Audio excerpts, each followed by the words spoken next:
איך ניתן להפוך את ירושלים, עיר המריבה, לעיר שלום? בואו תצטרפו אליי לכמה תחנות אישיות שלי בעיר הזאת.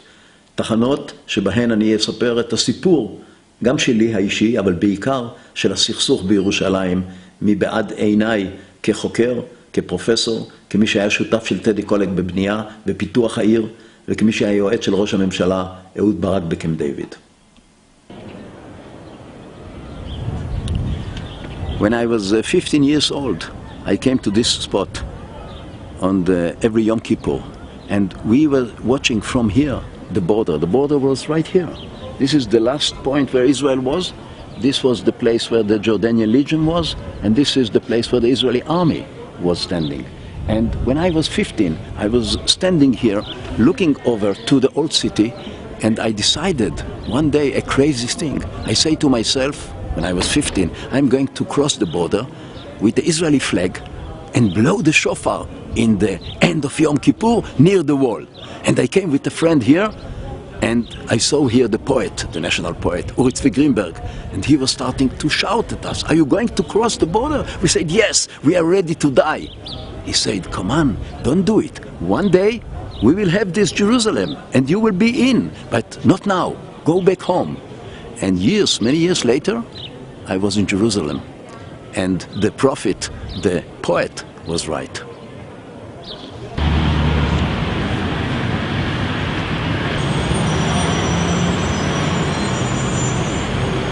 In 1965, I came here as a soldier to guard the city. This was the border, right here. This building was Israel, and our unit was sitting here. This was the enemy, Jordan, the Legion. They were sitting here. And in the first day that we came here, we got kind of somebody throw here something to us. We thought it's a grenade. We got afraid. But it happened to be chocolate, English chocolate. And then Abdullah, who was sitting here up, was shouting to me, "Where, Israeli soldier, where is the message that we get back from you?" And I didn't understand what he's saying. And where are the cigarettes? Because he was used to get cigarettes in this exchange every week. So I took cigarettes that I had, Israeli cigarettes, they loved it. I put it in the same sack and throw it to him. And this every day we did it. We threw the cigarettes and we got the English chocolate from the Jordanian Legion. This was the kind of coexistence in this divided city right here.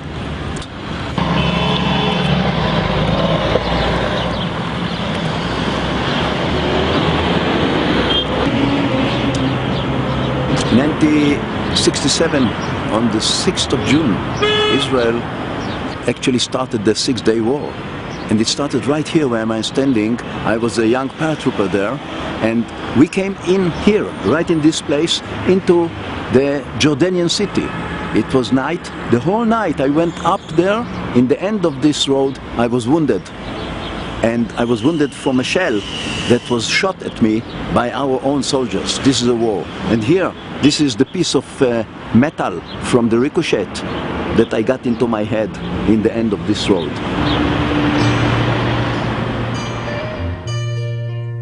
כי בליבי עכשיו, בתוך ליבי, כמו הרבה צללים, כמו הרבה שבילים.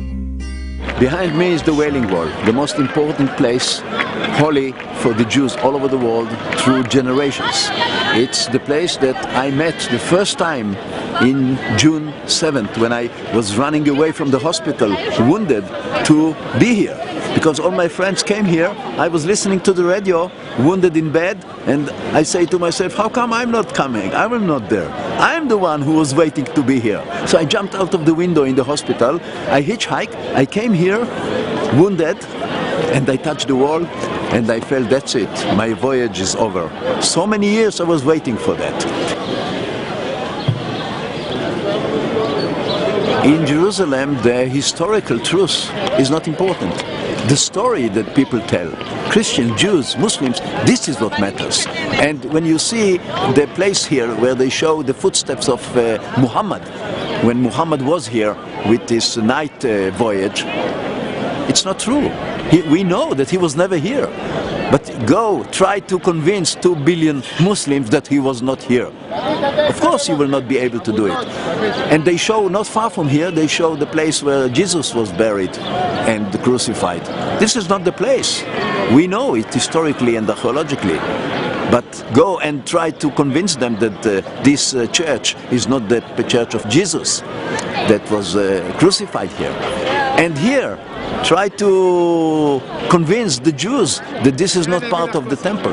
They are sure that this is part of the temple, and you cannot convince them. So actually what we have in Jerusalem is not historical facts or archaeological facts. We have stories that people believe in. So the believers, they don't need the scientific proof. And this is what's so special in Jerusalem.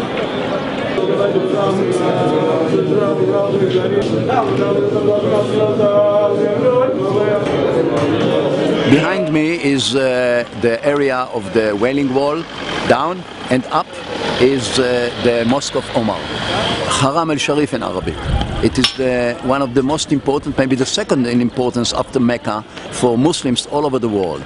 And this is the mosque that was built in the 8th century.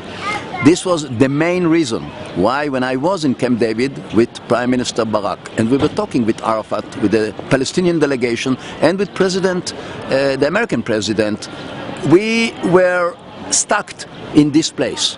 I mean, most of the things in Camp David were discussed and almost agreed. I mean, territory, refugees, water, security, even Jerusalem was in a kind of understanding. The only thing that we couldn't agree what will be the future of this place, the Haram al-Sharif, the mosque.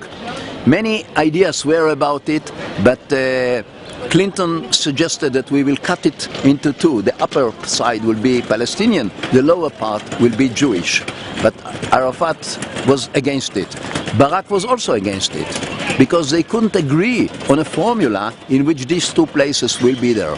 I myself, I thought that both places shouldn't be Israeli or Palestinian at all. We should take out the whole concept of sovereignty from here. No flags whatsoever, not Palestinian flag and not Israeli flag. Then it will be a city of peace.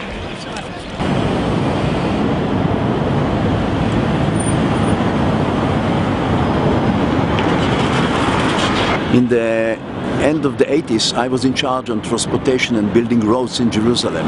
And then I had another fight here with the religious Haredi community that lives here around. This was the border, and this was the only place I could put the main road, number one in Jerusalem. So what I did, I started to dig here, and immediately I have demonstrations. Why were the demonstrations? Because this is a cemetery. Now everywhere in Jerusalem where you dig, you find a cemetery. This is the city of cemeteries. So immediately demonstrations of Jews to stop the tractors and not build the road. So I said, what am I going to do? Teddy Kollek, the mayor, made me and another rabbi as a committee, and we decided to do it in a very special way. I mean, we will put another $200,000 and we will build a bridge here up 20 centimeters so the tuma, the bad spirits of the dead, can go out. And we did it. We built it all over. All what you see here is actually a bridge. Nobody knows about the bridge. Only I know about it. They wrote in the New York Times an article about this bridge. This is the only bridge in the world that was built for the dead, not for the living ones. And this is Jerusalem. אני קורא בכל בני אדם ומרחבי אי שם וכל רוחות הים והגלים שימו גגות העיר שימו כבישים בתים ואנשים. I'm standing here on the top of Mount Scopus, the highest place in the land of Israel. Here is the university behind me, the Hebrew University, that I'm so much attached with. I was studying here as a student in my 20s. Now in the 60s, when I'm old, I'm a professor here in the university. But I want to tell about the place in part of my history. In the 70s, I was assistant to the director of the university. And he asked me as one of my first jobs to measure all the towers here on the mountain, because this is the highest place in Jerusalem. And I said, why do you need it? He said, we need it. We are building now the university and the tower here. And I have to have the size, the height of all the towers here, of all the kings who built here on this mountain. So I brought it to him. And then he said, 120 meters, that's the highest place here. Our tower will be 122 meters. And you see the tower he built, 122 meters in order to be the highest on this mountain. So this is actually the story of Jerusalem. Everybody tries to rule Jerusalem and to show that he's higher than the one who built before. So this is the tower that is the highest in Jerusalem, the tower of the Hebrew University on Mount Scopus. ירושלים של זהב ושל נחושת ושל אור, הלא לכל שירייך אני כינור. I'm here on the top of Mount Olives. This is the most fascinating place, I think, in Jerusalem. And from this place will come the Messiah. According to the legends that Jews, Christians and Muslims believe. He will come and this will be the judgment place. Here everybody who lived once upon a time will be judged. Those who were sins will be thrown right here to the valley of hell. Those who were just and did good things in their life, they will come through here, through the bridge, right into the temple that will be built here behind me. And I myself, I believe in it. It's not only that I believe in it, I also ordered, and I got it from the government, a very special place to be buried here. And this is the place where I will be buried. I got this area, and this is mine. In the end of the days, this is the place I will be waiting for the Messiah.